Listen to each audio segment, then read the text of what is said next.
करना showing app.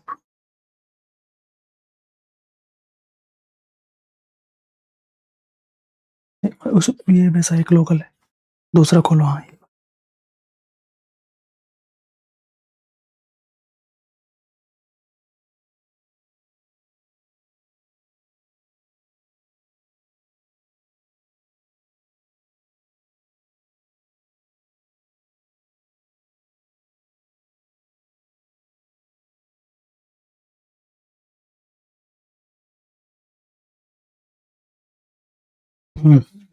हाँ sir कर दो। Good evening everyone. आवाज आ रही है आप लोगों को? आवाज आ रही है आप लोगों को? वॉइस बंद कर लो। गुड इवनिंग भूमिका, पारुल, प्रगति, अनुजा शर्मा। गुड इवनिंग सभी को। नोटिफिकेशन आ गया होगा आप लोगों के पास में, है ना?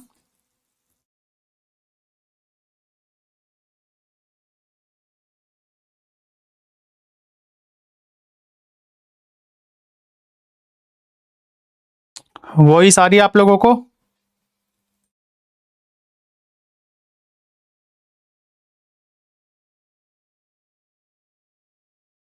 स्टार्ट करें? गुड इवनिंग काव्या, पारुल, प्रगति, मधु सिंह और कौन है? जल्दी जल्दी आ जाओ सारे लोग, है ना? जल्दी जल्दी आओ भागकर फटाफट। और मुझे इतना भी बता दो कि रिवीजन करके आए हो कि नहीं। रिवीजन करके आए हो कि नहीं तरन्नुम जी? Good evening Parul. चलो भाई, बच्चे बहुत कम है आज की क्लास में, है ना? विशुन कुमार राज, वही सारी है। प्राची सिंह, ठीक है प्राची। चलो देखो, टेस्ट नंबर हम लोगों का 7 है ना? टेस्ट नंबर आज हम लोगों का 7 नंबर का टेस्ट है। और ऐसी मैं आप लोगों से उम्मीद करता हूं कि जो पिछले टेस्ट हो चुके, जितने भी पिछले टेस्ट हो चुके हैं, उनका आप लोगों ने अच्छे से रिवीजन कर लिया होगा। ये क्या चल रहा है? Happy birthday Rohit sir. किसने बोला मेरा बर्थडे आज? ये किसने बोल दिया आपको?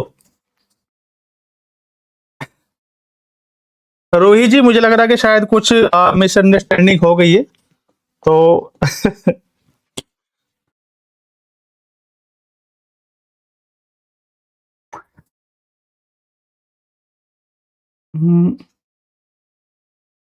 स्टार्ट करूं?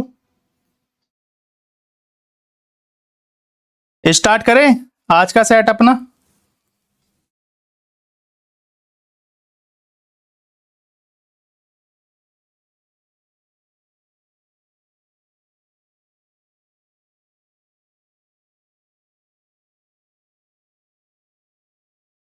चलिए, सर का बर्थडे 12 अगस्त को है। मधु को पता है क्या?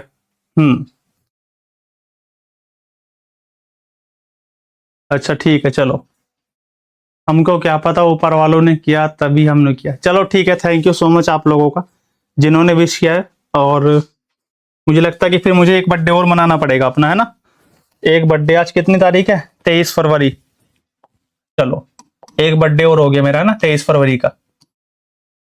अगली बार जब आएगा तो याद दिला देना, 2 बर्थडे मनाऊंगा मैं, एक 23 फरवरी का और एक हम लोगों का 12 अगस्त का, है ना? इंटरनेशनल यूथ डे होता है वैसे 12 अगस्त का आप लोगों का। मैप वाला फोल्डर दिखाई दे रहा है किसी को? मैप, इंटरनेशनल यूथ डे होता है 12 अगस्त का, है ना? हाँ ठीक है रिया, समझ रहा हूं मैं सारी चीजें, बस मुझे मैप ओपन करना है। ठीक है चलो। आज आप लोगों से सुन लूं क्या मैं? बताओ जल्दी से। आज सुन लूं क्या आप लोगों से कुछ? आज आप लोगों से मैं कुछ सुन लूं क्या? चलो, पहला क्वेश्चन है हम लोगों का, निम्नलिखित में से कौन उपनिषदों में उल्लिखित पंचाल का दार्शनिक नरेश था? क्वेश्चन आपको लग सकता है दिखने में कि सर ये कैसा क्वेश्चन आ गया, ये कैसा क्वेश्चन आ गया हम लोगों के सामने। आपसे पूछा कि जो उपनिषदों में उल्लेख है जिस चीज का, जो पंचालिक क्या था, वहां का एरिया था पंचाल, वहां का दार्शनिक राजा कौन था, नरेश कौन था? सोचा है कभी ऐसा क्वेश्चन आ सकता है पेपर में? क्यों जी? मधु जी, रिया, पारुल, रोही और प्रगति, आप लोगों ने सोचा कि ऐसा क्वेश्चन आ सकता है क्या पेपर में इस टाइप का? पांचाल का नरेश कौन था, यह आप लोगों से पूछा गया। तो देखो, अजात शत्रु, ये एंशिएंट इंडिया का नाम है, मुझे बताओ कौन सी डायनेस्टी का था? अजातशत्रु, अजातशत्रु कौन सी डायनेस्टी का था? ब्रह्मदत्त, परीक्षितगढ़, इनको छोड़ दो, इन पर डिस्कस नहीं करेंगे हम लोग। अजातशत्रु की डायनेस्टी बताओ। और मुझे एक चीज और बताना आप लोग कि अजातशत्रु के टाइम पर, अजातशत्रु के टाइम पर एक बुद्धिस्ट काउंसिल हुई थी ना, एक बुद्धिस्ट काउंसिल हुई थी, वो कब हुई थी? वो कब हुई थी, कौन से नंबर की थी, ये भी मुझे बताओ आप लोग जल्दी से। कौन से नंबर की काउंसिल हुई थी? ये जो देखो इसका आंसर है ना आप लोगों का, जो इसका आंसर है तो वो तो हो जाएगा हर्यक डायनेस्टी। हाँ, मगध का था, बिल्कुल ठीक बताया। परवाहन जाविल, जावली, परवाहन जावली इसका आंसर हो जाएगा, ये जेवाली। ये क्वेश्चन सोचा है, ये कहां आया होगा इस टाइप का क्वेश्चन?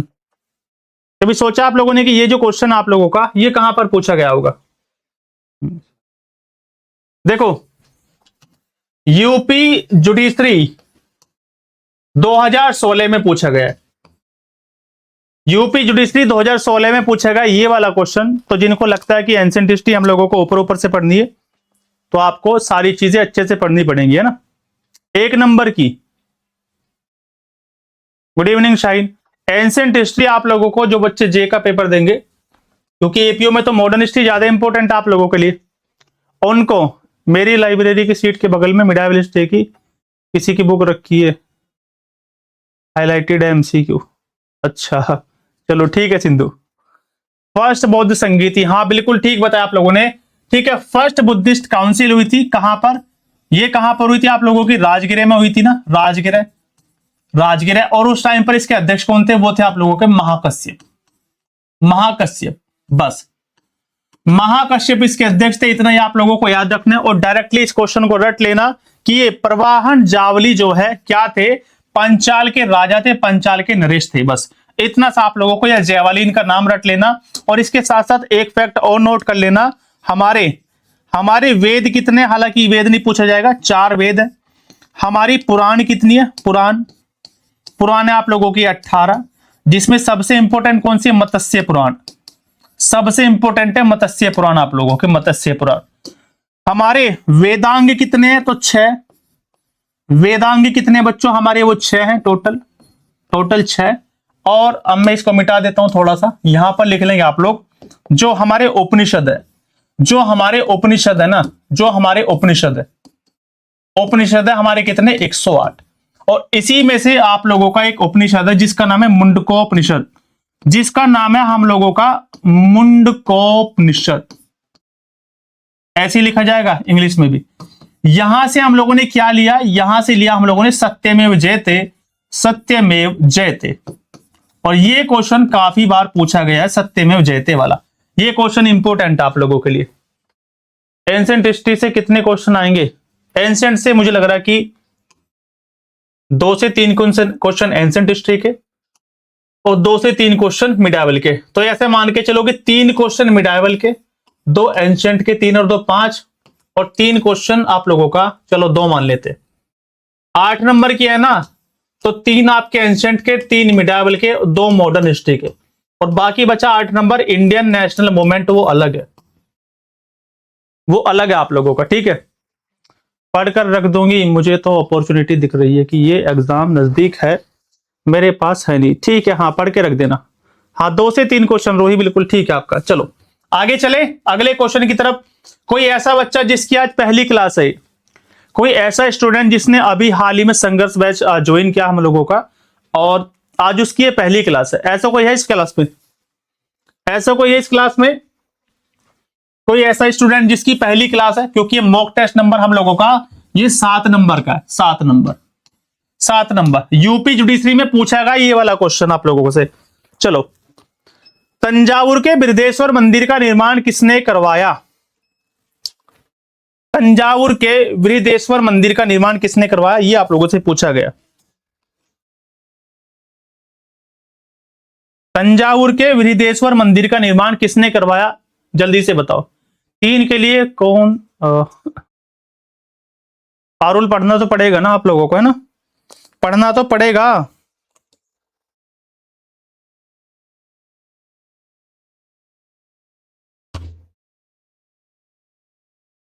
पढ़ना तो पड़ेगा ना आप लोगों को।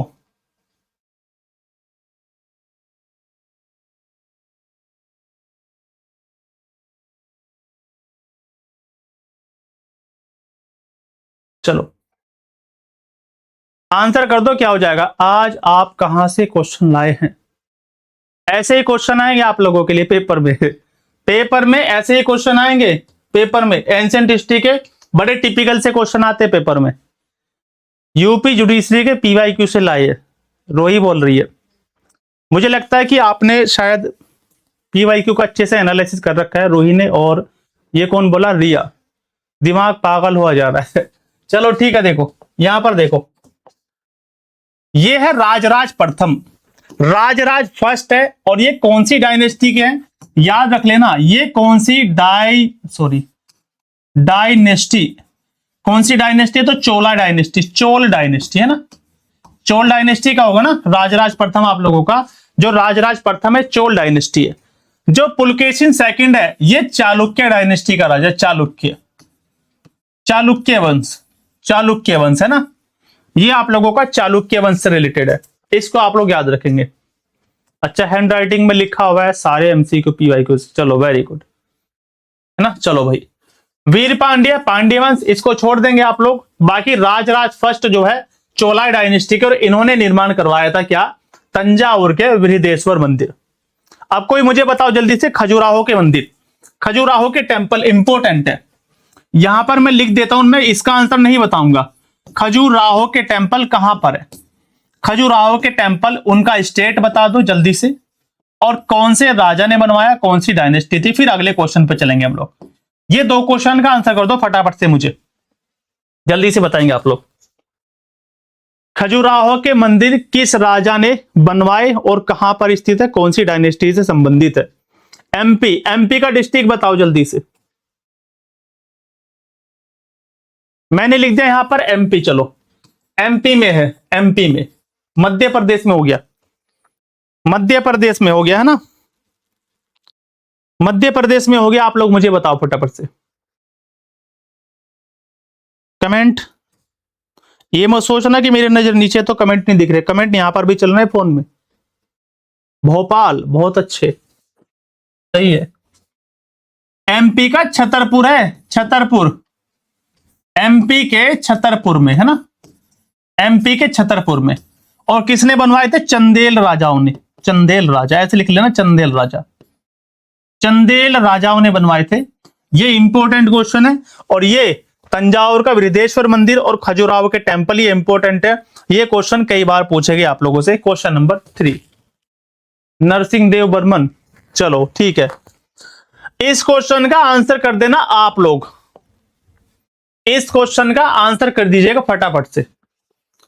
निम्न कथनों में से कौन सा गलत है? ये आपसे पूछा गया कि जितने स्टेटमेंट नीचे लिखे हैं उसमें से कौन सा गलत है। Which of the following statements is incorrect? कौन सा गलत है? पहला स्टेटमेंट है कि अलाउद्दीन खिलजी को, मधु मिक्स नहीं करना है, पढ़ के जाना है ना। अलाउद्दीन खिलजी को बाजार नियंत्रण नीति के लिए जाना जाता है क्या? भारत में मोहम्मद बिन कासिम ने जजिया कर का प्रचलन किया। इब्राहिम लोदी द्वारा राजधानी दिल्ली से आगरा स्थानांतरित ट्रांसफर की गई। अमीर खुसरो ने संगीत बजाने वाला यंत्र तबला का आविष्कार किया। कौन सा स्टेटमेंट गलत है? क्यों जी, जल्दी से बताओ पारुल। तो देखो, अलाउद्दीन खिलजी ने बाजार नियंत्रण प्रणाली लाया, यह भी ठीक है। भारत में मोहम्मद बिन कासिम ने जजिया टैक्स को इंपोज किया, सबसे पहले इंट्रोड्यूस किया, यह भी ठीक है। अमीर खुसरो, जिनके गुरु कौन थे? निजामुद्दीन औलिया, भारत का तोता तूतिया हिंद, इन्होंने तबला और सितार का आविष्कार किया, बिल्कुल ठीक है। ऑप्शन नंबर जो सी है आप लोगों का, जो सी है, दिल्ली से आगरा ट्रांसफर किसने किया था वो बताओ मुझे फटाफट से, ऑप्शन बताओ क्या होगा। Good evening Alina. सिकंदर लोदी ने, सिकंदर लोदी ने जब आगरा को बसाया, सिकंदर लोदी ने जब आगरा को बसाया कब? 1504 में। 1504 में क्या बसाया? आगरा। उसी टाइम पर फिर बाद में आगरा ट्रांसफर कर दी अपनी कैपिटल, दिल्ली से आगरा ट्रांसफर कर दी थी बाद में। कोई बताएगा कब की थी? 1504 में आगरा को बसाया, और इसको अपनी कैपिटल कब बनाया? जल्दी से टाइप कर दो कमेंट बॉक्स में। और इसी ने चलाया था सिकंदरी गज, है ना, सिकंदरी गज, जो 30 इंच के बराबर था, जो 30 इंच के बराबर था, 30 इंच। ये गुलरुख नाम से कविताएं लिखता था, है ना, गुलरुख। और कोई खास बात इसके बारे में? और कोई खास बात? आगरा से दिल्ली शाहजहां ने किया था। हाँ जी, ये फैक्ट तो शायद, चलो देखते हैं सर। सिकंदर लोधी है ना 1504 में। 1506 कामना झा का मुझे ठीक लग रहा है थोड़ा थोड़ा। कामना झा का जो आंसर है वो मुझे लग रहा है कि थोड़ा थोड़ा वो ठीक है। अब देखो मैं एक चीज बताता हूं आप लोगों को। आंसर आप लोगों ने देख लिया, ऑप्शन नंबर सी होगा। ऑप्शन नंबर सी होगा। ये चारों क्वेश्चन, ये वाला भी, ये वाला भी, ये वाला भी और ये वाला भी, ये क्वेश्चन आप लोगों से यूपी जुडिशरी में पूछे जा चुके हैं। इतने सिंपल सिंपल से क्वेश्चन, चारों क्वेश्चन आप लोगों से पूछे जा चुके हैं यूपी जुडिशरी में भी, और ये बाजार नियंत्रण प्रणाली, ये यूपी एपीओ में भी, और ये वाद्य यंत्र, ये वाला एपीओ। ये क्वेश्चन इंपॉर्टेंट है।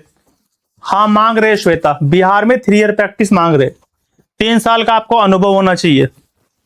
आइए नोटिस में लिखा हुआ है। अगला question same to same type का, फिर से बताना कि कौन सा गलत है, फिर से बताना कौन सा गलत है। 2 एमसीक्यू किए आप लोगों ने, है ना? आप लोगों ने अभी मेडावलिस्टिक के 2 एमसीक्यू के मेरे साथ में, और 2 से आप लोग 8 क्वेश्चन आप लोगों के करेक्ट हो जाएंगे, बिल्कुल 8 क्वेश्चन। ना तो आपको यूपी एपीओ का पीवाईक्यू देखना है, ठीक है, हिस्ट्री के लिए, ना आपको यूपी जुडिशरी का पीवाईक्यू देखना, कुछ नहीं देखना आप लोगों को, बस 6 बजे वाली क्लास अटेंड करनी है। अमीर खुसरो ने स्वयं को हिंदुस्तान का तोता कहा था, बिल्कुल ठीक है। संगीत यंत्र सितार का आविष्कार किसने किया था? तानसेन ने किया था, यह भी ठीक है। दिल्ली सल्तनत के रजत टंका को सर्वप्रथम इल्तुतमिश ने चलाया था, यह भी बात ठीक है। 2 मन से नहीं दे जा, अच्छा चलो कोई बात नहीं, आप एपीओ देना। चांदी का टंका, रजत मतलब यहां चांदी है, चांदी का टंका चलाया था। तांबे का जीतल, बिल्कुल ठीक है। अमीर खुसरो, निजामुद्दीन औलिया ने किसको कहा था? हनूज दिल्ली दूरस्त, मतलब हुजूर दिल्ली अभी दूर है। क्या यह गयासुद्दीन तुगलक को बोला था क्या? हनूज दिल्ली दूरस्त मतलब दिल्ली अभी बहुत दूर है, ऐसा बोला था, यह भी स्टेटमेंट ठीक है। और संगीत यंत्र सितार और तबले का आविष्कार किसने किया था? यहां पर तानसेन नहीं होगा, यहां पर अमीर खुसरो होगा। अमीर खुसरो, है ना? अमीर खुसरो, मिफ्ता उल फुतू, क्या इन्हीं की रचना है क्या? मिफ्ता उल फुतू। अंजलि जी, मुझे आपका मैसेज अब दिखा है पहला, मुझे आपका मैसेज अब दिखा है पहला मैसेज। देखो, तबले और सितार का आविष्कारक अमीर खुसरो, ये मैंने बता दी कि ऑप्शन नंबर सी गलत है ना, ऑप्शन नंबर सी गलत है। तानसेन की बात करूं अगर मैं आप लोगों से, तो तानसेन एक तो अकबर के नवरत्नों में शामिल था, ठीक है। दूसरा, इसका बचपन का नाम क्या था? रामतनु पांडे, रामतनु पांडे, रामतनु पांडे। इसको अकबर ने टाइटल दिया था, और मोस्ट इंपोर्टेंट टाइटल है, बता दो फटाफट से कौन सा वो इसको उपाधि दी थी, मुझे बता दो जल्दी से। जैसे आप लोगों का बीरबल, मैंने बताया था आप लोगों को बीरबल, बीरबल का वास्तविक नाम था महेश दास, महेश दास, ठीक है, महेश दास। एक तरफ पढ़ा था आप लोगों ने टोडरमल, टोडरमल जो क्या था? राजस्व विभाग उसके पास था, राजस्व की जिम्मेदारी, रिवेन्यू डिपार्टमेंट दिया था इसको, है ना, ये आपको याद रखना है। एक था हकीम हुक्काम, हकीम हुक्काम, हकीम हुक्काम ऐसे लिख देना। ये हकीम दवाखाना नहीं है, रसोई घर से रिलेटेड था, किचन डिपार्टमेंट का हेड। एक मुल्ला दो प्याजा, 2 प्याज थे, खाने के शौकीन थे वो। आज करंट क्लास हुई थी क्या? हाँ हुई थी, आज करंट क्लास हुई थी बच्चों। Good evening Uzma. आज बालक बहुत कम है, ऑप्शन दे दूं? ऑप्शन कुछ नहीं मिलेगा। कुकिंग से, हाँ ठीक है। अब देखो आंसर देख लिया, 4 क्वेश्चन तो ये वाले और 4 क्वेश्चन ये वाले, इनको समेट दिया 2 एमसीक्यू में, यूपी जुडिशरी में पूछे गए क्वेश्चन है। ये 4 ये वाले क्वेश्चन जो वन लाइनर में मिले आप लोगों को यहां पर, और 4 ये वाले क्वेश्चन मिडावल हिस्ट्री सल्तनत पीरियड से यूपी जुडिशरी में पूछे जा चुके हैं ऐसे क्वेश्चन। तो आप लोग इसको अच्छे से प्रिपेयर कर लेना, जो भी चीजें आपको कराई जा रही है। ये स्टेटमेंट मोस्ट इंपोर्टेंट है, पेपर में आपको लिख के नहीं देगा कि ये दिल्ली अभी दूर है, इसको ढक देगा हनूज दिल्ली दूर, फिर मत समझते रहना कि ये संस्कृत या फारसी में क्या लिखा है, तो अच्छे से पढ़ के जाना। ये क्वेश्चन इंपॉर्टेंट है आप लोगों के लिए, इस पर आ जाओ। कुछ बच्चे ऐसे सोच रहे होंगे कि अब तो हमें पता चल गया मियां की उपाधि, वो उतना इंपॉर्टेंट नहीं है आपके लिए, वो उतना नहीं है। कुछ बच्चे ये सोच रहे होंगे कि अब तो हमें पता चल गया कि यूपी जुडिशरी के पीवाईक्यू से क्वेश्चन लाए जा रहे हैं, पीवाईक्यू से, है ना, कि यूपी जुडिशरी के पीवाईक्यू से ला रहे हैं और यूपी एपीओ के पीवाईक्यू से ला रहे हैं। ठीक है, कल की जब क्लास होगी ना, पढ़ के आ जाने इनको, फिर आंसर करना आप लोग इस क्लास में। चलो, ऑर्डर में लगानी है चीजें, कैसे कैसे सारी चीजें हुई है, कैसे कैसे सारी चीजें हुई है। देखो, काकोरी षड्यंत्र कांड, काकोरी षड्यंत्र केस कब हुआ? आप सभी को पता है कि सर 9 अगस्त 1925 को हुआ है। काकोरी कहां पर पड़ता? लखनऊ में पड़ता, लखनऊ में काकोरी स्टेशन। ट्रेन को लूट लिया गया था, अंग्रेजों का खजाना लूट लिया गया था, यह आपको पता है। अधिकारी सैंडर्स की हत्या, अंग्रेज अधिकारी सैंडर्स की हत्या कब हुई है? और सेंट्रल असेंबली में भगत सिंह और बटुकेश्वर दत्त ने बम कब फेंका? भगत सिंह और बटुकेश्वर दत्त ने जो है बम कब फेंका? सेंट्रल लेजिस्लेटिव असेंबली में। सेंट्रल लेजिस्लेटिव असेंबली में भगत सिंह और बटुकेश्वर दत्त ने बम कब फेंका? ये आपका क्वेश्चन है, जल्दी से ईयर मेंशन कर दो मुझे, कौन बच्चा करेगा?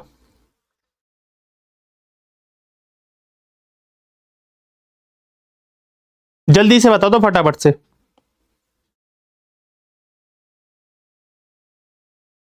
देखो, ये था आप लोगों का दिसंबर 1928, सैंडर्स की हत्या। डेट लिखना चाहो लिख लेना, 17 दिसंबर 1928। और ये आप लोगों का 1929 में है ना, 1929 में। डेट इसकी मुझे याद नहीं है ना, डेट इसकी मुझे याद नहीं है, शायद 8 अप्रैल के आसपास इसकी डेट है, 8 अप्रैल 1929। अब इनको ऑर्डर में लगाओ फटाफट से। काकोरी ट्रेन एक्शन हो गया, हाँ सिंधु आपका बिल्कुल ठीक है। काकोरी ट्रेन एक्शन कर दिया गवर्नमेंट ने इसका नाम, क्योंकि जब काकोरी कांड बोलते हैं ना तो ऐसा लगता है कि कोई अपराध किया हम लोगों ने, हमारे देश के क्रांतिकारियों ने, कोई हमारे देश के क्रांतिकारी तो उन्होंने कोई क्राइम कर दिया, ऐसा फील होता है कांड जब हम लोग बोलते हैं।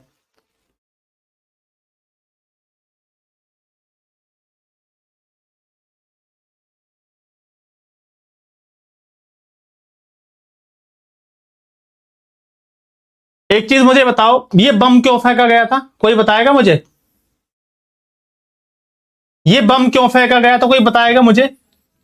2 बिल लाए गए थे पार्लियामेंट में, एक था आप लोगों का पब्लिक सेफ्टी बिल, एक था public safety bill, public safety bill, public safety bill, और एक था trade dispute bill, trade dispute bill. इनके विरोध में फेंका गया था कि ये बहरे लोग हैं, इनको ऐसे सुनाई नहीं देगा, तो एक धमाका कर देते हैं। और यहां पर कौन शामिल थे सैंडर्स की हत्या में? एक तो थे भगत सिंह, एक तो थे भगत सिंह। क्वेश्चन का आंसर 1 2 3 होगा, क्वेश्चन का जो आंसर होगा आप लोगों का वो 1 2 3 होगा, है ना, 1 2 3। क्योंकि ये आप लोगों का 1925, फिर 28, फिर 29, इस तरीके से, इस तरीके से, है ना। रेखा गुप्ता सेड भारी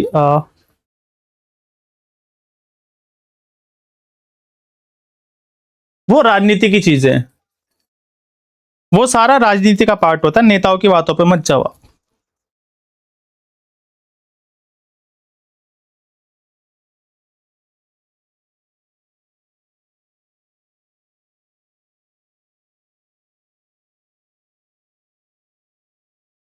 आंसर करो जल्दी से आप लोग, ऑप्शन नंबर ए हो जाएगा। अब देखो एक चीज मैं यहीं पर बता देता हूं आप लोगों को, जो भगत सिंह और बटुकेश्वर दत्त ने ये जो सेंट्रल लेजिस्लेटिव असेंबली में बम फेंका, आगे चलकर एक व्यक्ति आएगा जिसका नाम था जतिन दास। अरे हाँ, बिल्कुल काम की बात बताई सिंधु ने, बोली बिल्कुल काम की बात, सिंधु ने बोली काम की बात। अभी बताएंगे सिंधु, अभी बताएंगे सिंधु जी, अभी बताएंगे।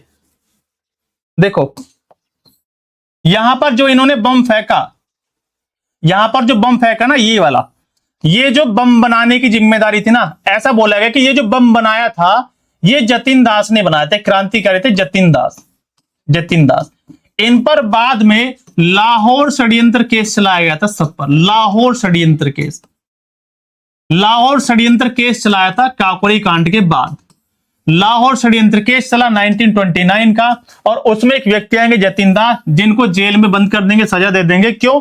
क्योंकि इसमें जो बम फेंका गया उनके ऊपर आरोप था कि तुमने इस बम को बनाया, बम को बनाया। अब देखो इस काकोरी कांड की कहानी सुनो, इंपॉर्टेंट फैक्ट है, बिल्कुल ठीक याद दिलाया आप लोगों ने। एक तो थे इसमें राम प्रसाद बिस्मिल, ये फैक्ट नोट कर लेना आप लोग। राम प्रसाद बिस्मिल, राम प्रसाद बिस्मिल, जिनको फांसी दी गई गोरखपुर जेल में। ये क्वेश्चन बनेगा, यहां से ये क्वेश्चन बनेगा, इनको फांसी दी गई गोरखपुर की जेल में। एक कौन? आप लोगों के राजेंद्र लाहड़ी, राजेंद्र लाहड़ी, राजेंद्र लाहड़ी, इनको दी गई फांसी कहां पर? गोंडा जेल में। इनको फांसी दी गई गोंडा जेल में। एक थे रोशन सिंह, एक थे रोशन सिंह, क्या मैं ठीक लिख रहा हूं क्या? रोशन सिंह, इनको दी गई इलाहाबाद, इलाहाबाद की जेल में, इलाहाबाद की नैनी जेल में। क्या मैं ठीक हूं क्या? कोई मुझे बताओ, फटाफट से मुझे बताओ आप लोग। गोंडा जेल में, ठीक है। एक व्यक्ति बचा, उसका नाम मुझे आप लोग बताओ। एक व्यक्ति, ये फैक्ट इंपॉर्टेंट है, किसने याद दिलाया था? सिंधु ने शायद, है ना, प्रयागराज। एक बचा, उसका नाम भी लिख लेना, अशफाक उल्ला खां, अशफाक उल्ला खां, अशफाक उल्ला खां। उनको दी गई थी फैजाबाद में फांसी की सजा, फैजाबाद, फैजाबाद में, ठीक है। तो 4 पर्सन इंपॉर्टेंट है इसमें, शामिल में से वो भी थे, चंद्रशेखर आजाद भी शामिल थे, चंद्रशेखर आजाद, चंद्रशेखर आजाद। और ये जितने भी लोग थे ना, जितने भी लोग थे, ये एचआरए के मेंबर थे, हिंदुस्तान रिपब्लिकन एसोसिएशन, एचआरए। इन लोगों का प्लान था 8 तारीख को लौटने का। इसका प्लान जो था ना, वो 8 अगस्त को लौटने का था। लेकिन जब लोग ये स्टेशन पर पहुंचे तब तक वो ट्रेन निकल चुकी थी, है ना। तब तक क्या था, वो ट्रेन निकल चुकी थी, और ये लोग लेट हो गए। अगले दिन 9 तारीख को गए, उसको लूट लिया। लूट के सारे पैसे एक चादर में इकट्ठे कर लिए, जाके सो गए एक पार्क में, और उस पार्क की सीट पर उस चादर को इन लोगों ने छोड़ दिया। वो चादर छूट गई पैसों वाली।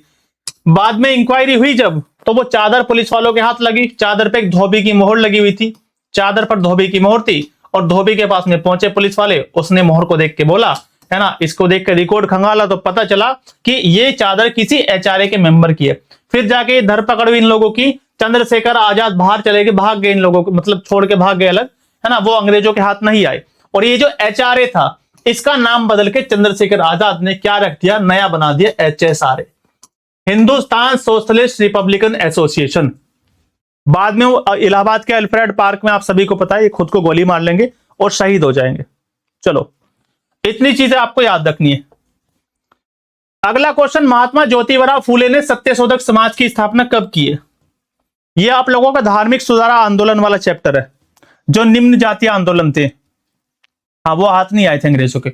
देखो 1875 में क्या बना था आप लोगों का? आर्य समाज बना था, इसको नोट करेंगे।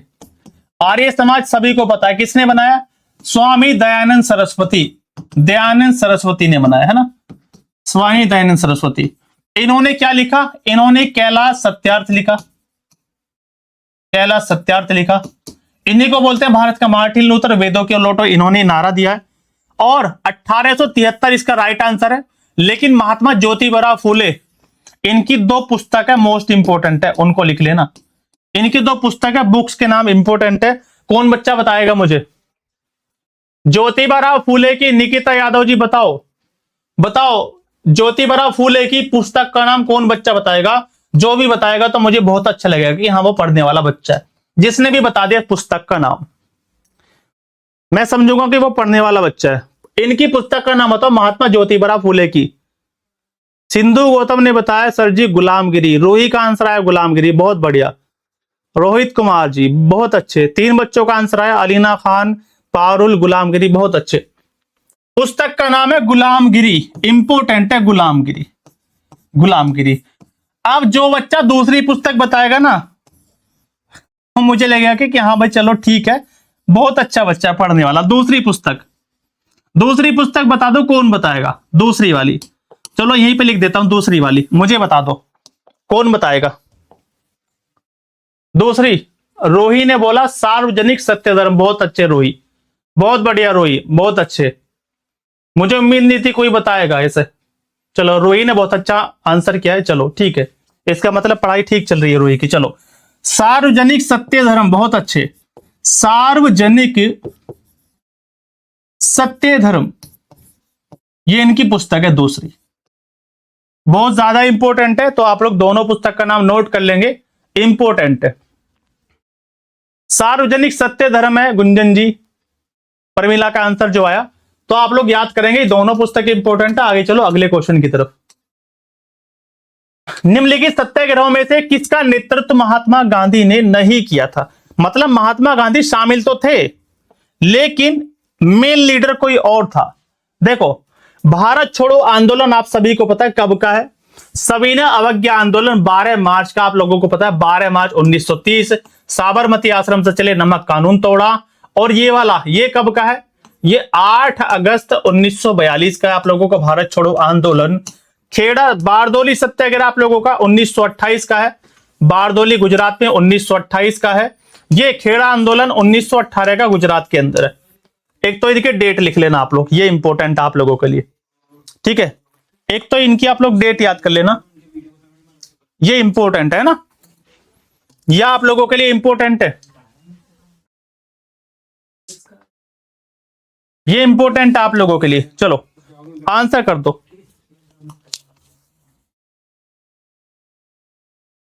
बारदोली सरदार वल्लभ भाई पटेल, बहुत अच्छे रोई, बहुत बढ़िया। मुझे लग रहा है कि अब बच्चे पढ़ने लगे।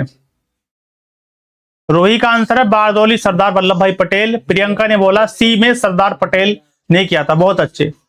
नीचे अलीना का आंसर है सरदार वल्लभ भाई पटेल, बिल्कुल ठीक है आप लोगों का, है ना। देखो बारदोली सत्याग्रह जो हुआ था ना आप लोगों का, वो बेसिकली टैक्स को लेकर होता, टैक्स रेट बढ़ा दिया था अंग्रेजों ने, टैक्स रेट बढ़ा दिया था, टैक्स रेट। और बाद में सरदार वल्लभ भाई पटेल ने, सरदार वल्लभ भाई पटेल ने इस आंदोलन को लीड किया। कौन सी जगह थी? जगह का नाम था बारदोली तालुका, जगह का नाम था बारदोली तालुका। बारदोली तालुका कहां पर पड़ती थी? सूरत गुजरात के अंदर, सूरत गुजरात वाले हिस्से में ना, गुजरात। और बाद में जो सरदार वल्लभ भाई पटेल को सरदार का जो टाइटल दिया था वो यहां की महिलाओं ने दिया था, बारदोली की महिलाओं ने, है ना, वो भी आप लोग याद रखेंगे। वेस्ट बंगाल नहीं होगा, सूरत में होगा ना, सूरत में। हाँ रोही बिल्कुल ठीक है, सूरत में होगा गुजरात के अंदर। तो यहां की महिलाओं ने इनको सरदार का टाइटल दिया था, किसको? सरदार पटेल को। बाकी कस्तूरबा गांधी, मीठू बहन वगैरह, शारदा मेहता, बहुत सारी महिलाएं थी, ठीक है। हाँ यहाँ की महिलाओं ने इनको क्या दिया था? टाइटल दिया था। बाकी खेड़ा मूवमेंट ये भी आपका गुजरात का है, 1918 का खेड़ा मूवमेंट, 1918 का खेड़ा जो मूवमेंट था आप लोगों का, बारदोली मूवमेंट। एक मिनट रुको, कोई मुझे बता दो क्यों हुआ था? टैक्स रेट को लेके हुआ था क्या? टैक्स रेट का मसला तो खेड़ा में था। बारदोली सत्याग्रह क्यों हुआ? कोई मुझे बताओ।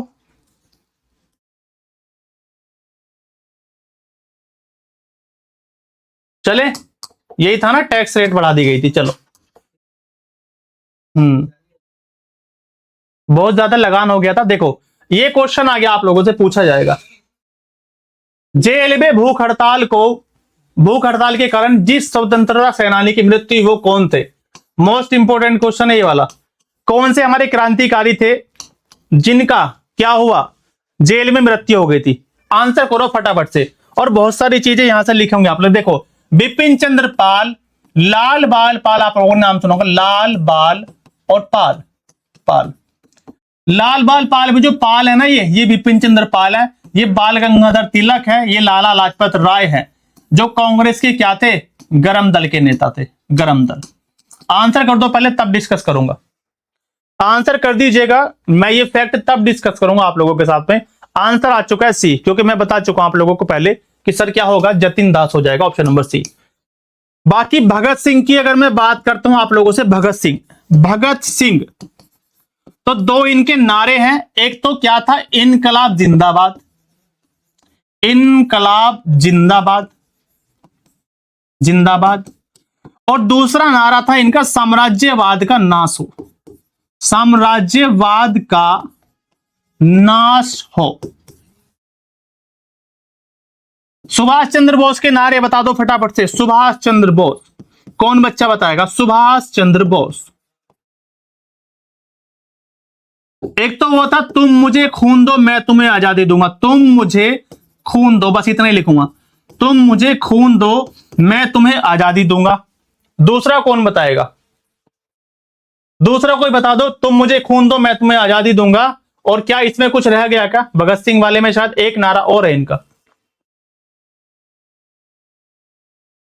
इंग्लिश में हर्षिता आप मैनेज कर लेना, अभी रुक जाओ, अभी देखता हूं।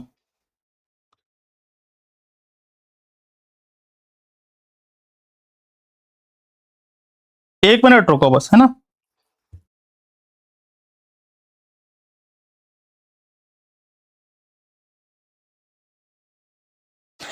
लिख लेना, give me blood and I shell give you freedom, give me blood and I shell give you freedom, ये तो हो जाएगा इंग्लिश में, ठीक है। और हाँ, दिल्ली चलो का नारा और था, बिल्कुल ठीक है आप लोगों का, दिल्ली चलो, दिल्ली चलो।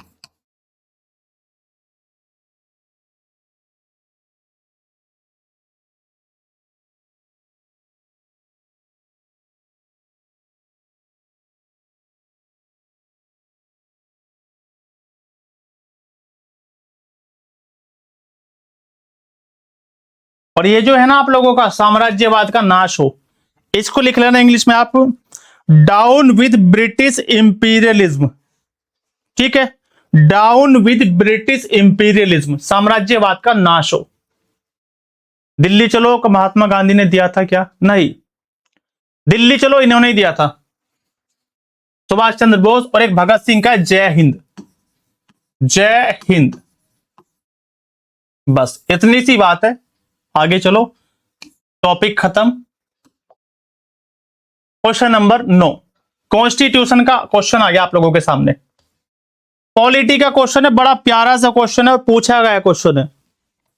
ये क्वेश्चन पूछा हुआ है, यूपीपीएससी ने अपने पेपर में पूछा 2024 में किसी एग्जाम में, यूपीपीएससी या फिर कहीं और। भगत सिंह का नारा था क्रांति की तलवार में धार, हाँ बिल्कुल ठीक लिखा है। जय हिंद किसका था फिर? जय हिंद किसका नारा था? रुको मैं चेक कर लेता। जय हिंद सुभाष चंद्र बोस का था ना, हाँ याद आया। पुलिस की ड्रेस में रहते थे ना सुभाष चंद्र बोस, तो पुलिस वाले ऐसे बोलते हैं जय हिंद साहब, तो वो जय हिंद वाला सुभाष चंद्र बोस कर लेना आप लोग, जय हिंद वाला सुभाष चंद्र बोस कर लेना। ऐसे बोलते ना कि जय हिंद साहब, दिल्ली पुलिस वाले ऐसे बोलते हैं जय हिंद साहब आपस में। और ये जो लिखा है रोहिणी की क्रांति की तलवार में धार, ये भी बिल्कुल ठीक लिखा है। क्रांति की तलवार में धार, ये भी किसका है? भगत सिंह का। वेरी गुड रूही, बहुत अच्छे, इसका मतलब आप पढ़ रही हो, है ना। चलो अच्छा, इस क्वेश्चन का आंसर करो। भाषाई अल्पसंख्यकों के लिए विशेष अधिकारी के संदर्भ में निम्नलिखित कथनों पर विचार कीजिए। Consider the following statements regarding the special officer for linguistic minorities. पहले तो मुझे ये बता दो, ये कौन से पार्ट का है, कौन से पार्ट से रिलेटेड है? कॉन्स्टिट्यूशन का पार्ट नंबर बता दो कोई बच्चा, पार्ट कौन से पार्ट से रिलेटेड है ये वाला क्वेश्चन। और इसके मुझे आर्टिकल भी मेंशन कर दो जल्दी से, आर्टिकल कहां से लेकर कहां तक है इसमें। आप लोगों ने सुना होगा, मैं आप लोगों से सुनना चाहूंगा क्या आंसर है, बट ये इनकम्प्लीट है सर। चलो कोई नहीं, इतने से याद आ जाएगा, इनकम्प्लीट भले ही हो, आपको एग्जाम में इतना याद करना है, आपको इतने से याद आ जाएगा, ज्यादा आपको नहीं पढ़ना है। 9 का बी, चलो मैंने बी लगा दिया। अब इसका राइट आंसर तो बता दो मुझे क्या हो जाएगा। देखो पार्ट नंबर है 17, जिसका नाम है ऑफिशियल लैंग्वेज यानी कि राजभाषा, राजभाषा। आर्टिकल 343 से लेकर 351 तक, 351 तक आर्टिकल इसमें मेंशन है। 351 है बच्चों, दोबारा लिख देता हूं, 351 तक, 351 तक आर्टिकल इसमें मेंशन है। जिसमें आर्टिकल 343 क्या कहता है आप लोगों से कि जो यूनियन की जो ऑफिशियल लैंग्वेज होगी वो आप लोगों का देवनागरी लिपि में हिंदी होगी, हिंदी। आर्टिकल 344 क्या कहता है कि एक लैंग्वेज से रिलेटेड, मतलब ऑफिशियल लैंग्वेज से रिलेटेड एक कमीशन बना सकता है कौन? आप लोगों का राष्ट्रपति।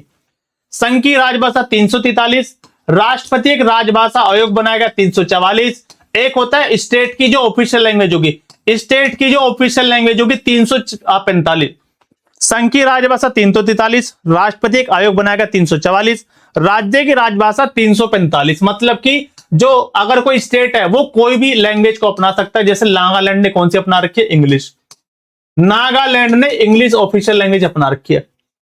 फिर 346 में क्या लिखा है कि दो राज्यों के बीच में संवाद की भाषा, मान लो एक यूपी वाले हैं और एक भैया मराठी वाले, महाराष्ट्र वाले, ये दोनों कैसे कन्वर्सेशन करेंगे बीच में, ये लिखा 346 में। फिर 347 में लिखा है क्या आप लोगों का कि अगर किसी राज्य के अंदर ये छोटा सा ग्रुप रहता है कोई, और ये सबसे ज्यादा क्या बोलता है? ये हिंदी भाषा को बोलता है। किसी स्टेट के अंदर कोई ट्राइबल ग्रुप रहता है और वो सबसे ज्यादा हिंदी बोली जाती है उसमें, तो इसके बेस पे इसकी पूरी स्टेट की क्या लैंग्वेज हो जाएगी? आप लोगों का हिंदी हो जाएगी। 348 में क्या आप लोगों का? सुप्रीम कोर्ट और हाई कोर्ट की भाषा। सुप्रीम कोर्ट और हाई कोर्ट की भाषा, सुप्रीम कोर्ट और हाई कोर्ट में जो भी ऑफिशियल लैंग्वेज होगी वो आर्टिकल 348 बात करता है। फिर 349 में क्या? रिवीजन करो यहीं पर। ऑफिशियल लैंग्वेज से रिलेटेड कुछ भी चेंजेस होगा, कोई भी प्रोविजन बनाना है तो वो बनाती है हम लोगों की पार्लियामेंट, पार्लियामेंट है ना। 350 में क्या है? शिकायत निवारण की भाषा। 350 में क्या? शिकायत निवारण की भाषा है 350 में आप लोगों का। देखो इसको समझो, 350 में क्या है आप लोग? शिकायत वाली भाषा। मान लो मेरी कोई शिकायत है, मैं बताता हूं आप लोगों को भी।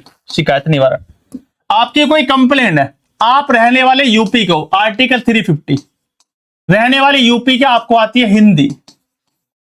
आपका कोई केस केरला हाई कोर्ट में चल रहा है, केरल में, जहां पर मलयालम यूज होती है, मलयालम।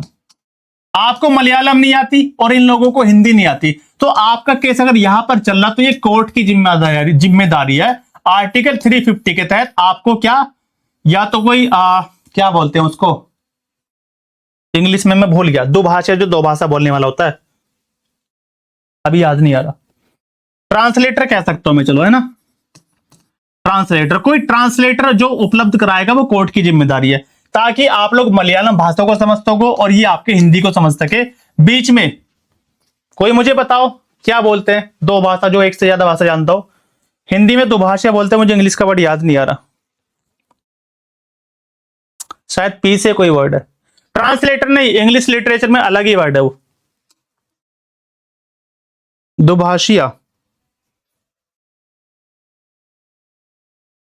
किसी ने पढ़ी नहीं क्या कभी इंग्लिश आप में से?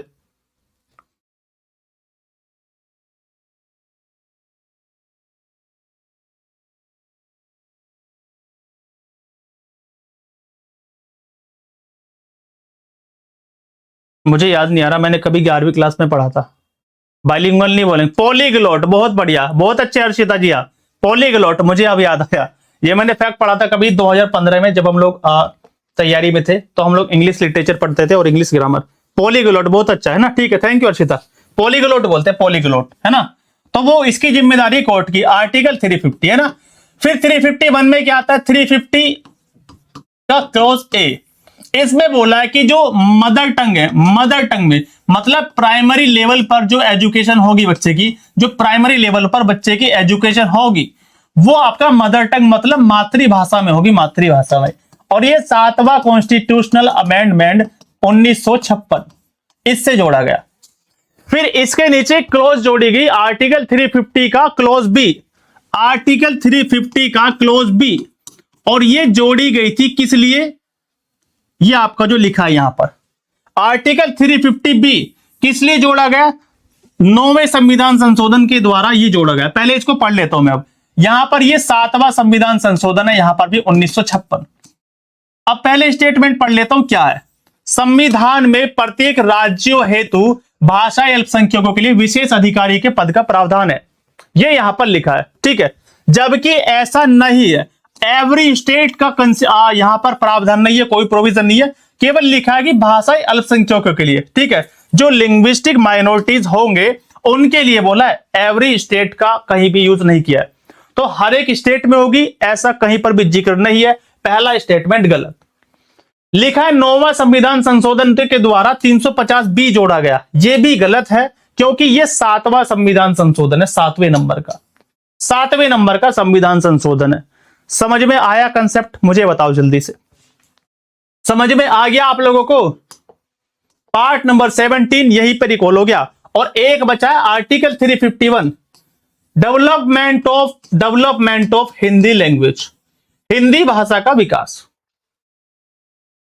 समझ में आया सभी को? आर्टिकल 343 से लेकर 343 से लेकर 351, जिसमें 343 में क्या आप लोगों का संघीय राजभाषा 343, राष्ट्रपति एक आयोग बनाएगा 344, राज्य की राजभाषा क्या होगी 345, दो राज्य आपस में कन्वर्सेशन करेंगे तो 346, किसी राज्य के किसी समूह के द्वारा बोली जाने वाली भाषा वो क्या होगा 347, 348 में सुप्रीम कोर्ट हाई कोर्ट की भाषा, 349 में अगर ऑफिशियल लैंग्वेज से रिलेटेड पार्लियामेंट कोई बनाएगी कानून, इंटरप्रेटर वो आपकी लैंग्वेज अलग है। मैंने अपनी उसमें बताया पॉलीग्लॉट मतलब दो भाषा जानने वाला, इंटरप्रेटर आप लोग बिल्कुल ठीक हो अपनी जगह पर, ठीक है, वो आपकी लैंग्वेज ठीक है प्रियंका, आपको यही यूज करना है। मैंने अपने तरीके से बताया है जीएस के तौर पे। जब आप लोग लॉ पढ़ेंगे ना, कॉन्स्टिट्यूशन पढ़ेंगे, वहां पर इंटरप्रेटर ही आगा आपको लिखा हुआ है ना। चलो, और बाकी बचा सारी चीजें आप लोगों ने देख ली। पार्ट नंबर 17 यहीं पे खत्म हो जाना चाहिए आप लोगों का, इसके बाद रिवीजन मत करना इसका। चलो अगले क्वेश्चन पे चलो, टाइम तो ऐसे ही भागता रहेगा। बलवंत राय मेहता समिति द्वारा अनुशंसित त्रिस्तरीय पंचायती राज में कौन सा इसमें से विकल्प नहीं है? देखो पंचायती राज समिति आ गई, यहां पर यह पूछ रहा है कि कौन सा रिकमेंडेशन नहीं दिया था बलवंत राय मेहता कमेटी ने, जो कब आई है? ये आई है 1957 में आई है ना, 1957 में आई है। आंसर करो जल्दी से, आज बालक बहुत कम है इस क्लास में, आज कोई तीज त्योहार तो है नहीं। विनीता कश्यप, विनीता का नाम नया नया दिख रहा मुझे इसमें। देखो Balwant Rai Mehta committee, option number D होगा, सभी आंसर कर दोगे मुझे पता। बलवंत राय मेहता कमेटी कब आई है? 1957 में आई है। फिर इसके बाद में अशोक मेहता कमेटी आई है, अशोक मेहता कमेटी क्या सिफारिशें दी वो छोड़ देना फिलहाल के लिए, 1977 में आई। फिर इसके बाद में कौन सी आई थी मुझे बताओ? इसके बाद में कौन सी कमेटी आई थी? मुझे तो दो ही याद है अभी फिलहाल, मुझे दो ही याद है, जीवी के राव, गॉडगिल, पीके थुंगन, और ऐसा भी कुछ है ना आप लोगों का?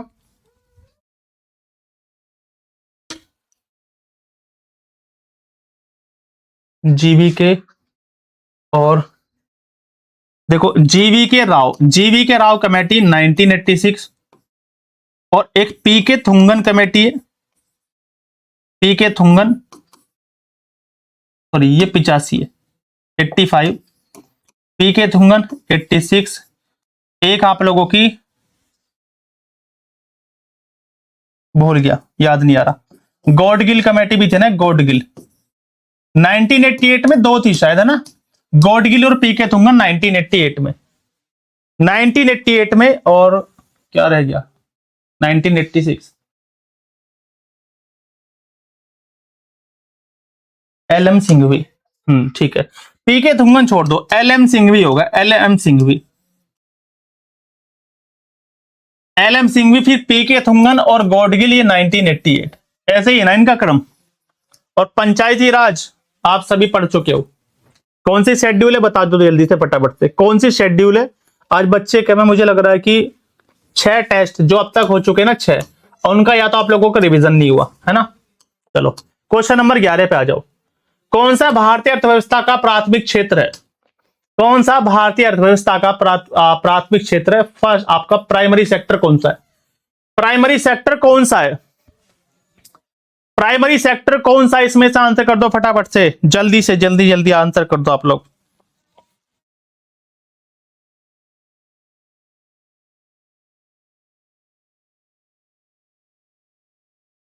चलिए देखो, एग्रीकल्चर आता है आप लोग प्राइमरी में, प्राइमरी सेक्टर मतलब प्राथमिक क्षेत्र में एग्रीकल्चर है। जो फॉरेस्ट्री होता है वानिकी, वो है आप लोगों का। मतलब ऐसी चीजें जहां पर कच्चा माल बनता है, जहां पर कच्चा माल तैयार किया गया, तैयार, पहली स्टेज। जो सेकेंडरी होता है, सेकेंडरी आप लोगों का द्वितीयक क्षेत्र होता है। द्वितीयक क्षेत्र वो क्या होता है? इंडस्ट्री, औद्योगिकरण।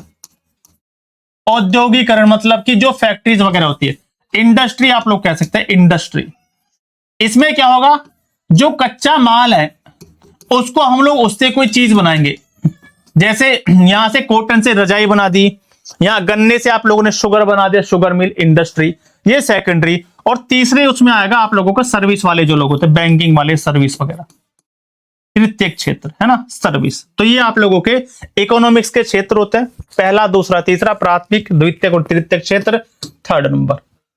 समझ में आई चीजें? Option number A. ऐसा क्वेश्चन बनेगा पेपर में, ऐसा क्वेश्चन बनेगा आप लोगों से, वो आप लोगों का फर्स्ट में आएगा। हर्षिता वो इसमें आएगा, मछली पालन, वो सारी चीजें इसमें आएगी फर्स्ट में, प्राइमरी में आएगी। चलो, इसमें वो आएगी चीजें जो कच्चे माल से आप लोग वस्तु बना के बेच रहे हो, जैसे फैक्ट्री लगा दी आपने किसी चीज की, वो सारी चीजें। 12वां क्वेश्चन, नाबार्ड एक शीर्ष वित्तीय संस्था है, इसका मुझे आंसर कर दो फटाफट से। क्या काम करता है नाबार्ड? नाबार्ड क्या काम करता है? लिख लो नाबार्ड की full form, national bank, national bank for, national bank for, भूल गया मैं, देखो इसको मैं भूल गया इसकी full form. National bank for agriculture, agriculture and rural development, यही है ना, rural development. National bank for agriculture and rural development, यही होना चाहिए, यही है ना, national bank for agriculture and rural development. हाँ ठीक है प्रियंका। चलो, बना कब है ये आप लोगों का? बना कब है? 12 जुलाई 1982 को बना है, और इसका हेडक्वार्टर आप लोगों का मुंबई के अंदर है, मुंबई है ना, मुंबई। क्लास का टाइम चेंज कर दो क्या? क्लास का टाइम चेंज कर दो, बताओ, 5 बजे कर दो इस क्लास को, 6 का ही ठीक है।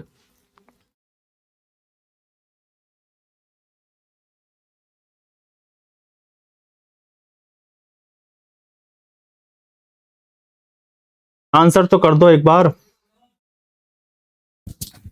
यस सर, एक आंसर आया, यस सर। चलो विचार करेंगे, है ना, विचार करेंगे थोड़ा सा, ठीक है। स्पीच, अच्छा स्पीड बढ़ा दूं, ठीक है, 5 से 6, क्योंकि अब इसमें 7:30 बज जाते हैं हम लोगों को डेली कुछ ना कुछ। नाबार्ड, देखो ऑप्शन नंबर सी इसका राइट आंसर होगा, ये आप लोग याद रखेंगे। ऑप्शन नंबर सी, लो हाईलाइट कर देता हूं यहीं पर, ये चीज ठीक है।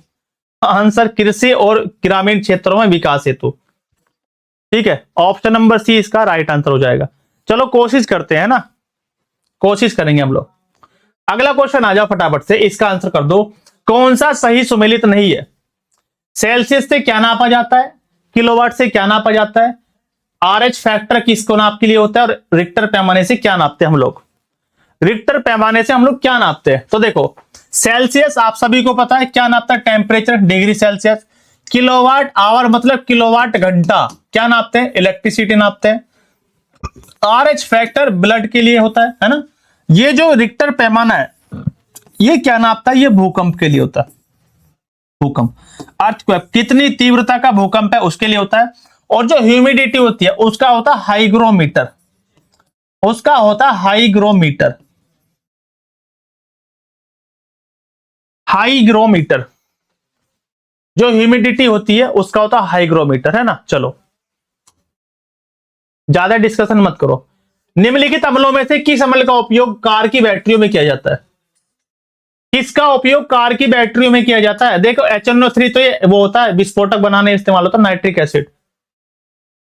HCl आपके पेट में बनता है, आमाशय में बनता है, खाना बचाने में सहायक, ठीक है। एसिटिक एसिड ये सिरका होता है, आप सभी को पता है, सिरका सिरके में मिलता है। बचा क्या? बचा sulphuric acid H2SO4। Sulphuric acid H2SO4 सबसे खतरनाक ये वाला होता है ना, सबसे खतरनाक H2SO4। 15 नंबर, पौधों में पानी पहुंचाया जाता है किसके द्वारा? प्लांट टिश्यू आप लोगों ने पढ़ा होगा, पादप ऊतक मतलब प्लांट टिश्यू। आप लोगों ने एक चैप्टर पढ़ा होगा पादप ऊतक, प्लांट टिश्यू।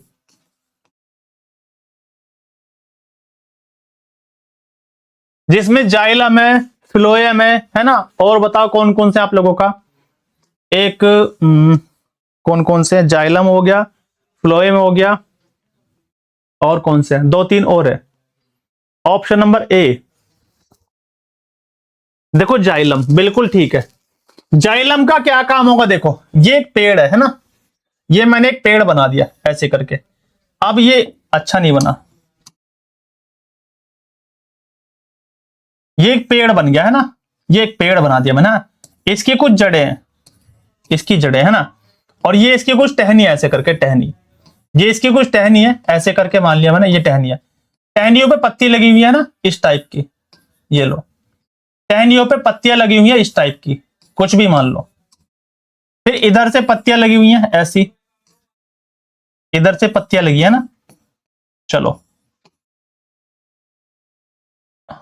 ऐसे मान लेता हूं, और इसको पूरी पत्ती बना दो, चलो ऐसे। यहां पर एक फूल भी खिला दूं क्या उस पे, ऐसे करके, चलो ऐसे एक फूल भी खिला दिया मैंने इस पे। मेरी ड्राइंग उतनी अच्छी नहीं है, लेकिन जब तक चीजें ठीक ना हो वो मुझे अच्छा नहीं लगता। तो एक मैंने ऐसे बनाया, एक ऐसे बनाया, एक ऐसे, एक ऐसे, चलो एक फूल खिल गया। ये पेड़ हुआ आप लोगों का। तो देखो ठीक है, अब ये क्या करेगा? पानी पहुंचाना, जो जाइलम है, जाइलम ये क्या करेगा? यहां से हम लोगों ने पानी डाला, इस जड़ों से ना, जड़ों से पानी को यहां तक, यहां से यहां पहुंचाएगा, पत्तियों में पहुंचाएगा, यहां पहुंचाएगा, ऊपर चढ़ेगा, फिर जाएगा यहां पहुंचाएगा, इनको पानी देगा, यहां तक पहुंचाएगा, फिर यहां से फिर यहां तक, सारे भागों में पानी पहुंचा देगा, पानी। लेकिन ये जो फ्लोएम है, इसका क्या काम है? फ्लोएम का भाई, इसने तो पानी पहुंचा दिया, इसने तो पानी पहुंचा दिया, ठीक है। अब यहां पर पढ़ लो आप आराम से, ठीक है, बना देंगे बाद में कल वाली क्लास में। इसने पानी पहुंचा दिया। अब जब सूरज की किरणें आएंगी, जब सूरज मामा की किरणें आएंगी यहां से, और ये ऐसे फेंकेगा अपना उजाला इनको सूरज की, तो यहां पे पता है पत्तियों में क्लोरोफिल होता है, क्लोरोफिल, क्लोरोफिल, जिसकी वजह से हरा रंग दिखाई देता है, पत्तियों का हरा रंग। क्लोरोफिल में, और जब प्रकाश आएगा सूर्य का, एक क्या होगा? प्रकाश संश्लेषण की क्रिया होगी, प्रकाश संश्लेषण है ना, ये सभी आप लोग पढ़ चुके। प्रकाश संश्लेषण होगा, और पत्तियां क्या करेंगी? पेड़ों के लिए भोजन बनाएंगी, खाना बनाएंगी, खाना। तो पानी किसने दिया? पानी दिया आप लोगों को जाइलम ने, जाइलम ने, जाइलम ने, है ना। जाइलम का मतलब भैया जाइए, यहां से पानी देने, पानी दिया आप लोगों ने, और ये बोलेगा फ्लोएम, आप जाइलम बोलेगा कि जाइए भैया, सारी चीजों को पानी दे के आइए।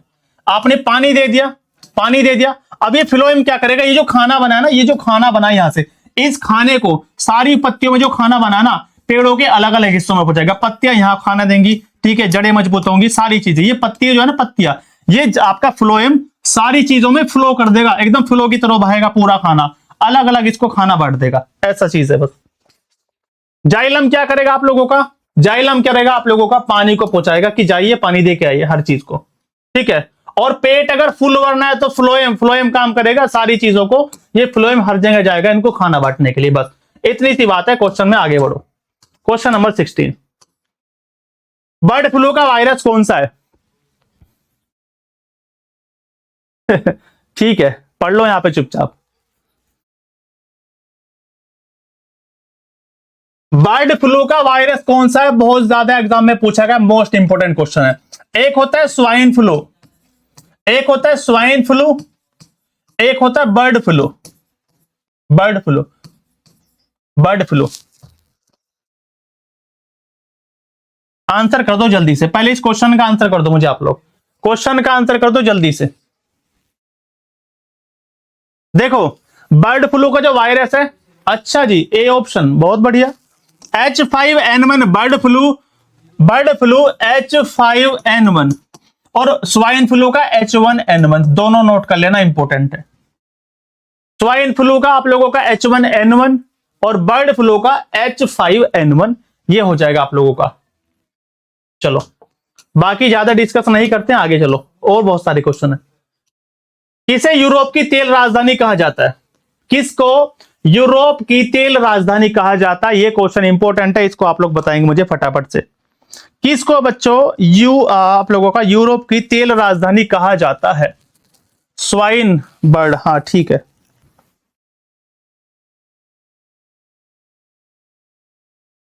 आंसर कर दो फटाफट से, क्या आंसर होगा? डी। निकिता यादव बोली कि सर डी होगा, सोनी बोली सर जी बी होगा। देखो एबरडीन, ये जो है ना एबरडीन क्षेत्र, यूरोप का क्या है? तेल राजधानी। बहुत सारे यहाँ पर पेट्रोलियम उत्पाद है, मतलब बहुत सारी चीजें है ना, जीवाश्म ईंधन। यूरोप की तेल राजधानी कहा जाता है। कौन से देश में? अगर ये बता दो तो मुझे अच्छा लगेगा बहुत ज्यादा। अगर ये बता दो कौन से देश में तो मुझे अच्छा लगेगा, बहुत ज्यादा अच्छा लगेगा मुझे। ठीक है, देश का नाम है स्कॉटलैंड। स्कॉटलैंड है ना, स्कॉटलैंड में है। तो वर्ल्ड ज्योग्राफी के मैंने ज्यादा कंसेप्ट वाले क्वेश्चन नहीं रखे आप लोगों के लिए, बस इतना सा याद रख लेना। एक तरफ आप लोगों के शहर का नाम है, एक तरफ सिटी है आप लोगों का, एक तरफ सिटी, एक तरफ शहर का नाम है और दूसरी तरफ क्या लिखा है? ठीक से नहीं बना। एक तरफ सिटी आप लोगों का, एक तरफ रिवर का नाम है। कौन सी रिवर के किनारे पर है? तो जैसे पेरिस आप लोगों ने पढ़ा सीन नदी के किनारे, बिल्कुल ठीक है, पेरिस सीन नदी के किनारे। पर्थ ऑस्ट्रेलिया का शहर स्वान नदी के किनारे, बिल्कुल ठीक है। काहिरा मिस्र, सभी को पता है नाइल रिवर बहती है, विक्टोरिया लेक से निकलते हैं। यहां से विक्टोरिया लेक निकली, ऊपर भाई यहां से श्वेत नील मिली, बीच में आसवान डैम है यहीं पर, ठीक है। और यहां पर नासिर झील भी मिलती है, इसमें नासिर झील ऊपर जाके डल जाएगी कहां? मेडिटेरियन सी में। यहीं पर अलेक्जेंड्रिया सिकंदरिया बांध भी है। वो सारी चीजें आप लोग पढ़ चुके होंगे, ऐसी मैं उम्मीद करता हूं। बुडापेस्ट भी ठीक है, हंगरी का। हंगरी के घास के मैदान को पुस्ताज बोला जाता है, यहीं पर लिख लेना, पुस्ताज, हंगरी वाले। नील नदी, क्या ये ठीक लिखा है क्या? टेम्स, टेम्स के किनारे तो लंदन है सर, टेम्स के किनारे तो लंदन है। तो डी आप लोगों का ये गलत हो जाएगा, ऑप्शन नंबर डी। लंदन जो है वो टेम्स नदी के किनारे पर है, थेम्स आप लोग कह सकते हैं। तो फिर ये बुडापेस्ट कौन सी रिवर पे आप लोगों का है? बुडापेस्ट आप लोगों का Danube river, Danube river, Danube river, Danube river के किनारे पर आप लोगों का क्या? आप लोगों का शायद डैन्यूब ऐसे लिखा जाएगा, डैन्यूब। Hungary, Budapest Hungary. और हंगेरियन ब्रिटिश राइटर कौन थे हमारे? जिनका नाम है डेविड जेले, और उन्होंने फ्लैश जला के दिखी। जेले में मतलब जला रहे हैं क्या? फ्लैश जला रहे, फ्लैश, फ्लैश जला के अपनी बुक ढूंढ रहे हैं। तो बुकर प्राइज आप लोगों का फ्लैश के लिए किसको मिला? डेविड जेले, बताई थी आप लोगों को ये। चलो क्वेश्चन नंबर 19, इस क्वेश्चन का आंसर मुझे ठीक चाहिए आप लोगों से, बिल्कुल। Good evening Sania. चलो इस क्वेश्चन का आंसर मुझे ठीक ठीक चाहिए, और जिसने गलत कर दिया ना उससे सुन लूंगा 2-3 क्लास बाद माइक ऑन करके। चलो पूर्वी इसमें लिखा निम्न में से पूर्वी द्वीप समूह का कौन सा द्वीप 3 देशों में विभाजित है? मतलब ऐसा आइलैंड आपको बताना जिस पर 3 कंट्री है, 3 कंट्री। ये कम से कम मैं 20 बार बता चुका आप लोगों को करंट अफेयर की क्लास में भी। ऐसा आइलैंड बताना जिस पर 3 कंट्री बसे हुए। आंसर कर दो जल्दी से। अब बात option number A, Borneo, Borneo, Borneo, Borneo है ना, बोर्नियो, बिल्कुल ठीक है, बिल्कुल ठीक है। अब देखो मैप तो मैं खोलूंगा, कितना ही मना कर लेना, मैप तो मुझे खोलना पड़ेगा। अब यहां पर देखो, यहां आ जाओ, इधर भागे भागे इधर आ जाओ, इस वाले पार्ट में। ये दिख रहा है, ये वाला, ये वाला दिख रहा है बोर्नियो। ये है आप लोगों का बोर्नियो, देखो ये रहा बोर्नियो, ये वाला, ये वाला, ये पूरा बोर्नियो है, ये वाला। इस पे 3 कंट्री है। ये वायलेट कलर जैसा ही आप लोगों का नूसनतारा, ये इंडोनेशिया है। ये पीला पीला, ये मलेशिया है इधर। और ये छुटकू सा जो दिख रहा है ना, छुटकू सा बिल्कुल, ये वाला, ये छोटा सा बच्चा, ये ब्रुनई है। तो इंडोनेशिया, मलेशिया और ब्रुनई 3 देश हैं, इस पर याद रख लेना आप लोग, इंपॉर्टेंट है ना। ये इंपॉर्टेंट आप लोगों के लिए। हाँ, दुनिया की सैर करवा देंगे, थोड़ी सी तो लिफ्ट करा दे, सुना होगा ना, मुझको बंगला कार दिला दे, थोड़ी सी तो ऐश करा दे। वो मोटा सा आदमी गाता रहता ना, उसका नाम नहीं पता मुझे, कौन सा सिंगर है वो। ठीक है, चलो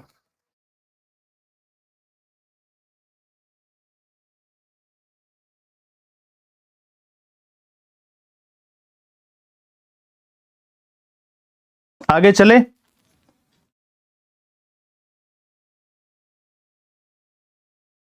अगले क्वेश्चन का आंसर करो जल्दी से, तब तक मैं पानी पी के आया अभी, है ना, पानी पी लेता हूं, बोर नहीं हो गया। क्वेश्चन नंबर 20, इसका आंसर मुझे ठीक चाहिए आप लोगों से, बिल्कुल सही सही। कितना टाइम लगेगा, और 7 AM से लाइब्रेरी में बैठी हूं, थक गई हूं बहुत। अच्छा, थक गई आप, थक गई है तो थोड़ा सा पंखा चला लो, 5 मिनट, 5 मिनट पंखा चला लो, पंखा।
देखो उससे क्या होगा सर, उससे थोड़ा ठंड लगेगी तो नींद नहीं आएगी आप लोगों को।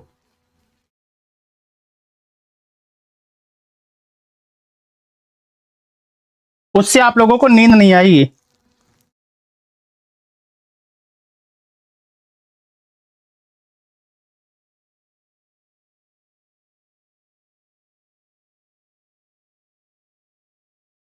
ना, अरे चश्मा तो रह ही गया, बिना चश्मे के काम कैसे चलेगा। चलो आ जाओ फटाफट से, क्या हो जाएगा, आंसर कर दो। श्रीनगर, श्रीनगर बहुत बढ़िया, श्रीनगर, श्रीनगर बहुत अच्छे है ना, बहुत बढ़िया, श्रीनगर। इसका आंसर नई दिल्ली होगा, बस ऑप्शन नंबर सी, नई दिल्ली। बेंगलुरु आप सभी को पता है सिलिकॉन सिटी, लेकिन नहीं पढ़ाऊंगा, पेपर में नहीं आएगा आपके। इंदौर पहला भिखारी मुक्त शहर, पहला भिखारी मुक्त शहर, भीख देना यहां पर अपराध है। श्रीनगर आप लोगों को पता है, यहां पर क्या हुए थे, खेलो इंडिया विंटर गेम्स, लद्दाख में और श्रीनगर में।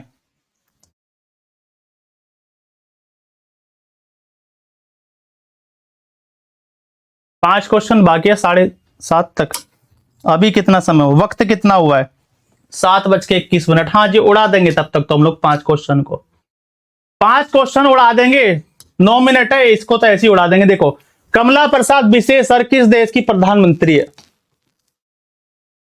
कमला प्रसाद बिसेसर किस देश की प्रधानमंत्री है। हाँ, भोपाल दूसरा बना था, पहले इसने लगाया इंदौर ने, लेकिन इंदौर के बारे में मैंने ऐसा सुना है, न्यूज वाले जो बताते हैं, जिनकी रैंक अभी 151 है ना वर्ल्ड प्रेस फ्रीडम इंडेक्स में, हमारे देश की मीडिया की, वो लोग बताते हैं कि भारत की मीडिया की भाई इंदौर बाहर बाहर से साफ है, वहां की सड़कें साफ है, बस रैंक ले आता है हर बार कि पहला स्वच्छता सर्वेक्षण में पहले नंबर पर है। ठीक है, सानिया का आंसर है त्रिनाद टोबैगो, और ऑप्शन नंबर डी बिल्कुल ठीक है। चलो, आयरलैंड के पीएम कल बताए थे, जल्दी से बता दो। श्रीलंका के पीएम कौन है, पीएम वो हरिणी अमर सूर्या है, हरिणी अमर सूर्या, हरिणी अमर सूर्या। प्रेसिडेंट कौन है, वो है आप लोगों के कौन, भूल गया, फिर से भूल गया, अनुराग कुमारा दिशानायक है, अनुराग कुमारा दिशानायक है ना, दिशा लिख देता हूं मैं, दिशा। चाइना के ली कियांग बताए थे पीएम का, ली कियांग, और इनके प्रेसिडेंट तो सभी को पता है, वो पता नहीं क्या बोलते रहते। चाइना वालों में सबसे ज्यादा चीज पता क्या है, इनके नाम में एक्स जरूर मिलेगा। शी जिनपिंग, जिनपिंग, एक तो जय जय, जय जग, एक ये जय झंडा और अंकी बिंदी, इनके नाम में सबसे ज्यादा ये जरूर मिलते हैं। ठीक है, जय झंडा तो मिलेगा इनके नाम में, एक ये अनुस्वार जो होता है। ठीक है, और इंग्लिश वालों में एक्स जेड और ये जे, बस यही है, बस सबके नाम एक जैसे लगते हैं। बाकी राज्यों से तो बहुत साफ है। कहाँ 3 साल, अच्छा यहाँ 3 साल रही हो। नहीं, न्यूज वाले दिखा रहे थे एक दिन ऐसे कि भैया बाहर बाहर से साफ है। खाना खाया करिए, आजकल आप भूल जा रहे। देखो भूलने का कुछ ऐसा नहीं है, वो कभी कभी फैक्ट हो जाते हैं मिसमैच, है ना। चलो, मैं अभी प्रयागराज में हूं, यहां बहुत गंदगी है। अरे मैं अलीगढ़ गया था अभी 1 फरवरी को, बहुत गंदगी है, बहुत ज्यादा। रेलवे स्टेशन साफ है एकदम, चकाचक है, कोई दिक्कत नहीं है रेलवे स्टेशन, लेकिन उसके आसपास का एरिया, और ऊपर से वहां बारिश पड़ गई, ठंड में और मर गए हम लोग सुबह सुबह। ऊपर से बस वाले इतना लेट करते हैं, 2 बजे की बस थी, 4 बजे लेके चला हम लोगों को। और ट्रेन, भारतीय रेलवे की हालत मैंने तब देखी जब मैं पहले ट्रेन में बैठता था ना, तब मैं छोटा था, अभी तक मैं अपने अभी तक मैं दो या 3 बार बैठा हूं ट्रेन में। एक बार मैं लखनऊ गया था 2021 में, तब बैठा था ट्रेन में। एक बार अभी पिछले साल बैठा हूं, 3 से 4 बार, क्योंकि मैं घूमता नहीं हूं। प्रगति बोल रही है आपने एलएलबी की है क्या? ये कैसा क्वेश्चन हुआ, ये कैसा क्वेश्चन हुआ प्रगति? चलो पारुल, आंसर कर दो, आंसर करो क्वेश्चन नंबर 22 का, है ना। आप लोग पढ़ाई पे ध्यान दो, किसने एलएलबी की है किसने नहीं की है, वो सारी चीजें। ये सोच रहे होंगे कि कभी हमारे सर भैया सेंटर के बाहर ही खड़े मिले, एपीओ का पेपर देने जाए और सेंटर के बाहर खड़े मिले, है ना, ये सोच रही हैं क्या? क्योंकि कभी हम लोग एपीओ देने जाए और वहीं पे मिले हम लोगों को बाहर खड़े हुए। Government should be tobacco completely this idiots. हाँ बिल्कुल ठीक अर्षिता, वो नहीं होगा। चलो इसका आंसर कर दो, अंतरराष्ट्रीय योग दिवस 2025 की थीम क्या है? अभी 21 जून नहीं आया है, 21 जून नहीं आया है अभी, तो तब तक आप लोगों से ये फुल फॉर्म पूछी जा सकती है, ये फुल फॉर्म पूछी जा सकती है आप लोगों से। अगर मैं गया ना पेपर देने भी, अगर मैं पेपर देने गया तो आप लोगों को नहीं मिल पाऊंगा, मास्क में जाना पड़ेगा मुझे पेपर देने। पता चला 4 लोग घेर लिए कि ये चीज गलत पढ़ाई थी क्लास में, है ना, पीट पाट दी तो मुझे बस। ठीक है, पूछिए ना एलएलबी कर रखी है क्या? कर रखी है एलएलबी, ठीक है, एलएलबी कर रखी है भैया। चलो, अंतरराष्ट्रीय योग दिवस 2025 की थीम क्या है? Yoga for harmony and peace, yoga for humanity, yoga for one earth one health. ये जो मैंने आपसे सेक्शन 69 कल पूछा था, ऐसी थोड़ी पूछा है वो। आज जो मैंने आपसे पूछा था कल, सेक्शन नंबर 69, एक हमारे मित्र है तो उनसे मैं डिस्कस कर लेता हूं लोगों का थोड़ा बहुत सुबह शाम में, है ना। क्या हो जाएगा राइट आंसर? देखो राइट आंसर बताओ क्या है, ऑप्शन नंबर क्या होगा, सी होगा क्या? तंबाकू बीड़ी बंद कर दिया है, हाँ जी बिल्कुल। मुझे पता था कुछ ऐसे ही आंसर आएगा कि आपको तो क्लियर हो जाएगा, है ना। ऑप्शन नंबर सी हो जाएगा। अब मुझे एक चीज बता दो कि कौन सा ऐसा स्टेट है जिसने भांग की खेती करने के लिए मंजूरी दिया? भांग की खेती गांजे के लिए मंजूरी दी, क्यों? क्योंकि उसका यूज करेंगे वो लोग मेडिकल में, उसका वो यूज करेंगे मेडिकल में, उसका वो लोग यूज करेंगे मेडिकल में, है ना, उसका वो यूज करेंगे मेडिकल में। सर के चश्मे से पहचान लेंगे, चश्मा तो आप लोगों को पता ही नहीं चलेगा। ये जो चश्मा है ना, चश्मा है ये बस ये पढ़ाते टाइम लगता है ताकि इसका रिफ्लेक्शन ना लगे। ये जो चश्मा आप लोग देख रहे हैं ना, इसमें कोई ऐसा नहीं कि सर की आंखें खराब हो गई हैं, दिखना बंद हो गया, चश्मे का नंबर बढ़ गया, ऐसा कुछ नहीं है। नंबर ठीक है, मैं पढ़ता भी बिना चश्मे के हूं और सारी चीजें बिना चश्मे के करता हूं पूरा दिन ऑफिस में, घर जाके भी चश्मा नहीं लगता, ये पढ़ाते टाइम चश्मा लगता है ताकि इस स्क्रीन का रिफ्लेक्शन आंखों पे ना लगे। बाकी और कोई दिक्कत नहीं, सब ठीक है। ठीक है, चश्मा बस ये पढ़ाने के लिए आप लोगों को, बाकी टाइम में बिल्कुल वो अलग ही सीन रहता है। चलो क्वेश्चन नंबर 23 पर आ जाओ फटाफट से। द ग्रेट कॉन्सिलेटर, द ग्रेट कॉन्सिलेटर पुस्तक किसने लिखी है? द ग्रेट कॉन्सिलिएटर पुस्तक किसने लिखी है, ये मुझे आप लोग बताओ। हिमाचल प्रदेश, बिल्कुल ठीक आंसर। जिन बच्चों ने कहा ना हिमाचल प्रदेश, बिल्कुल सही आंसर आप लोगों का। क्लास को मैं कितना ही छोटा कर लूं फिर भी 1 घंटे से ज्यादा चली जाती है, मैं नहीं पहचान पाऊंगा किसी को, मैं नहीं पहचान पाऊंगा। अभी 2-3 दिन पहले की बात है, एक फोन आया था कि भैया हम मेरठ से ही हैं और हमें बुक चाहिए, तो हम लोग गए उसकी बुक लेके, एक मैं और एक ऑफिस के गए स्टाफ मेरे साथ में। तो उस लड़की ने मुझे पहचान लिया, बोली आपकी तो मैं 6 वाली क्लास करती हूँ। मैंने बोला क्या नाम है, फिर उसने नाम बताया, मैं बोला कि मैं नहीं जानता तुम शायद रिकॉर्डेड क्लास करती होंगी। फिर 2-3 मिनट बात हुई, फिर हम लोग बाइक से अपना वापस आ गए। और मेरे साथ ये पहली बार हुआ कि कोई बच्चा मुझे मिला, नहीं तो मैं उत्तराखंड गया हूं पेपर देने पीसीएस वगैरह के, अलीगढ़ गया हूं, कोई नहीं टकराया अभी तक, कोई बच्चा नहीं टकराया ऐसे बाहर, ठीक है। और टकराया भी होगा तो बिना चश्मे के पहचाना ना हो, क्या पता। इस पुस्तक के लेखक बता दो कौन, अरुंधति राय, इसको तो खैर छोड़ दो। रामचंद्र गुहा कौन सी पुस्तक लिखी है बता दो जल्दी से फटाफट से, क्या हो जाएगा 23 का आंसर। तो देखो बस मैं सीधा सीधा बता रहा हूं आप लोगों को, ऑप्शन नंबर बी हो जाएगा, संजीव चोपड़ा। संजीव चोपड़ा। फास्टिंग फीस्टिंग किसकी आप लोगों की, अनीता देसाई की है। रतन टाटा आ लाइफ, रतन टाटा आ लाइफ है ना, ये किसने लिखी है, थॉमस मैथ्यू ने लिखे।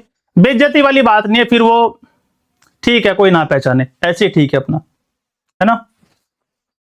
इतना भी नहीं कि हाँ हम जाए लोग वहां घेर के खड़े हो जाए, अरे सर जी सर जी, ऐसी चीजें मुझे पसंद भी नहीं।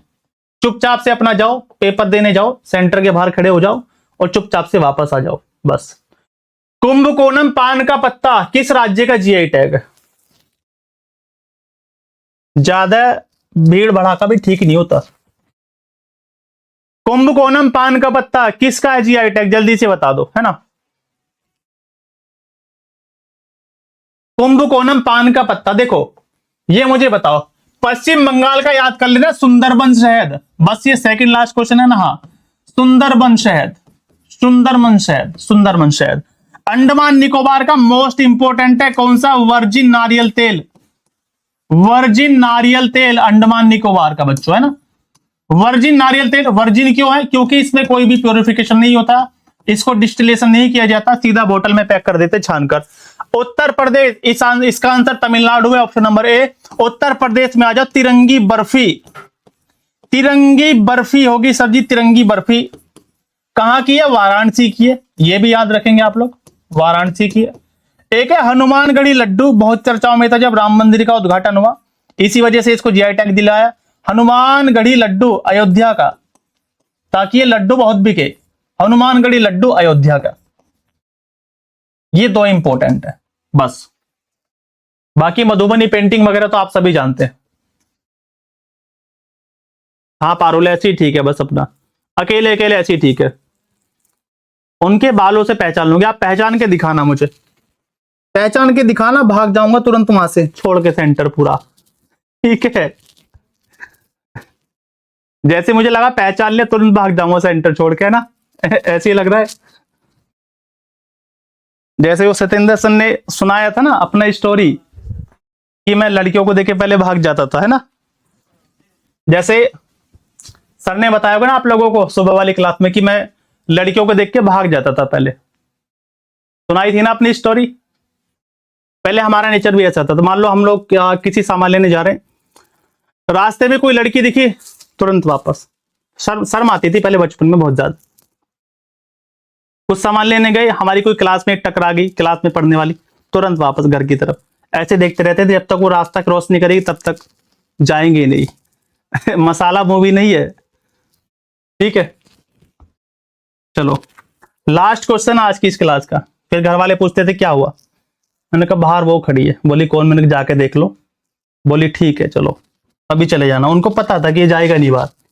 भारत के पहले open air art wall museum, Bharat का पहला open air art wall museum का उद्घाटन कहां पर हुआ है, आंसर करो क्वेश्चन नंबर 25 को जल्दी से। हाँ नहीं वो तो सबको अच्छा लगता है, सॉरी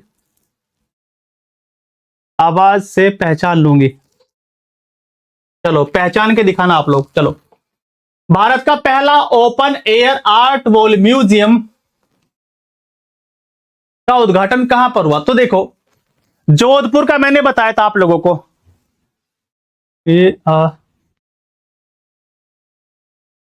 एक बच्चे ने कुछ लिखा है ना,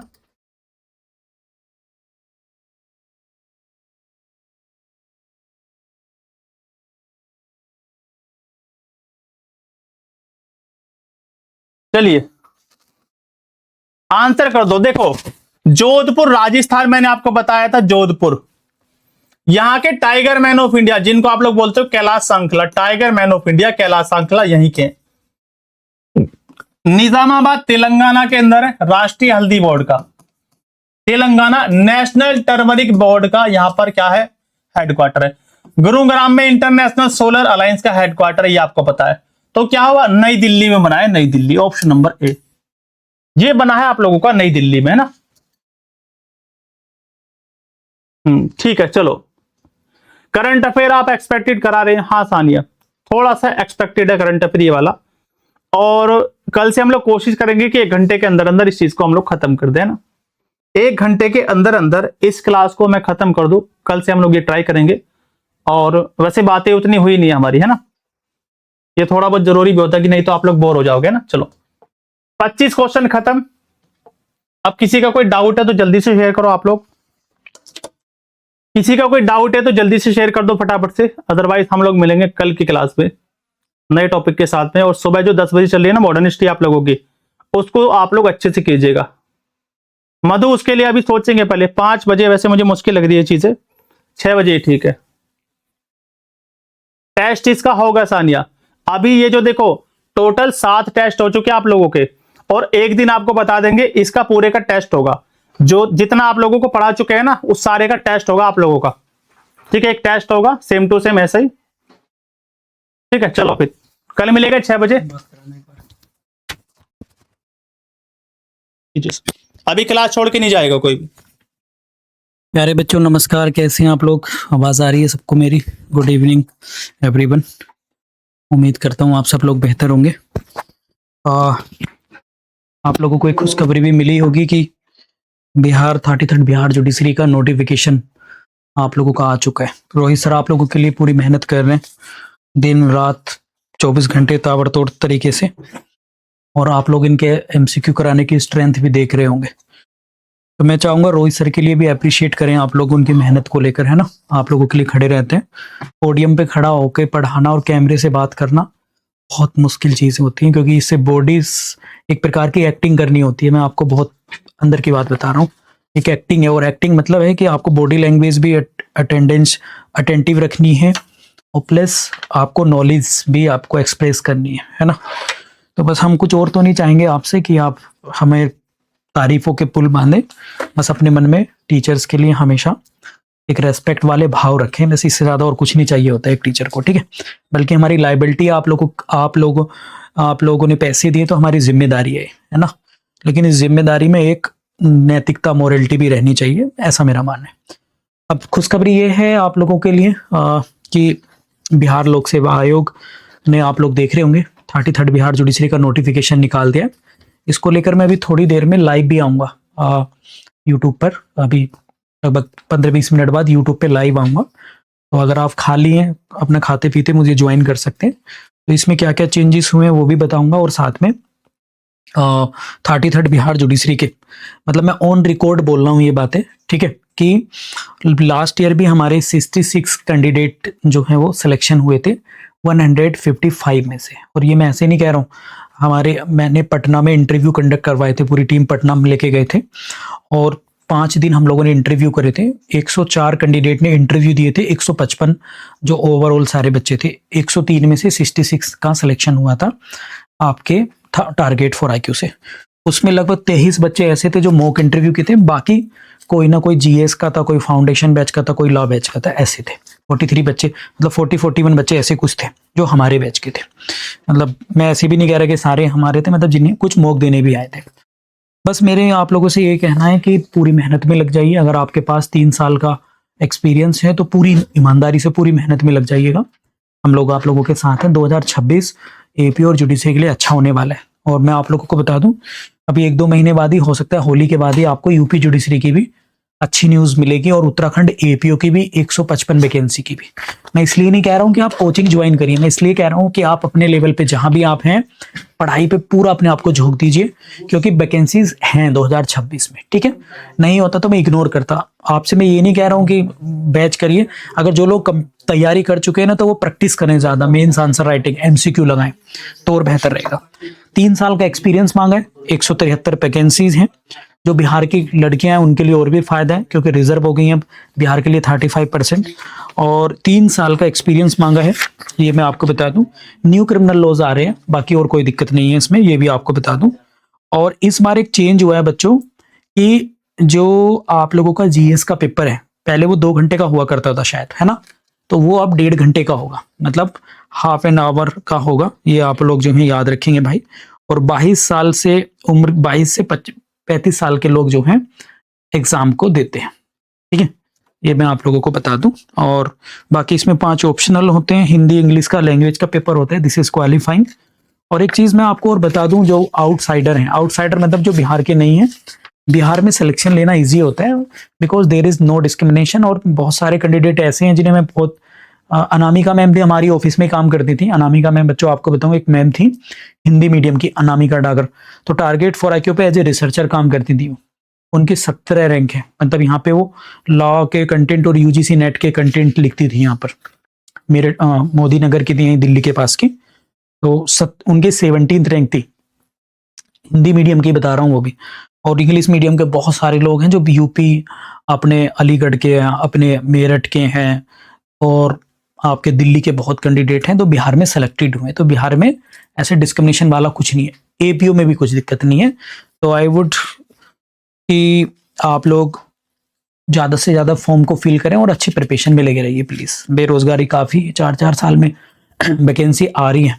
ठीक है, क्लियर। तो ये आप लोग जो है याद रखेंगे, 4-4 साल में वैकेंसीज आ रही हैं तो बहुत है। अब अगर मगर की बात ना करके केवल प्रिपरेशन की, थोड़ी देर में मैं यूट्यूब पर, अगर आपको समय नहीं मिले तो उस वीडियो को देख लेना if you are interested. 33rd Bihar judiciary के बारे में मैंने पूरी स्टडी कर लिया इसको, तो वहां पे मैं डिस्कशन इसका करूंगा। फिलहाल अभी यूपी एपीओ पे पूरा कॉन्सेंट्रेशन रखेंगे। अभी 25 तारीख से इसका फॉर्म फिल कर देना, क्योंकि न्यू क्रिमिनल लॉ इसमें भी आ रहे हैं और जीके जीएस की हेल्प आपको उसमें भी मिलेगी। तो ऐसा कोई कंट्रोवर्शियल नहीं है इसका सिलेबस। ठीक है, ये आप लोग जो है याद रखें। चलिए, बहुत बहुत धन्यवाद आप सभी का हमारे साथ जुड़ने के लिए। और काफ़ी मेहनत आप लोगों को सुनाने वाले से सुनने वाले का भी बहुत ही पेशेंस चाहिए होता है। जिस मैं समझ पा रहा हूँ कि जिस तरीके से आप कई कई घंटे पढ़ रहे हैं, कई कई घंटे प्रैक्टिस कर रहे हैं, तो दिस इज़ कमांडेबल और I appreciate all of you. और ईश्वर से प्रार्थना है कि आई होप आई विश आप सभी अपने ड्रीम्स को अचीव करें, सिलेक्शन लें। ठीक है, थोड़ी देर में मैं लाइव आऊँगा, आप लोग चाहें तो जुड़ सकते हैं। ऑल द बेस्ट मेरी तरफ से। और बाकी आने वाले दिनों में हम और भी प्रैक्टिस सेशन आप लोगों के लिए करवाएंगे, जिससे और भी प्रिपरेशन आपकी बेहतर हो। जो लोग लाइव देख रहे हैं वो भी, जो रिकॉर्डिंग देख रहे हैं वो भी। ठीक है, चलिए, थैंक यू।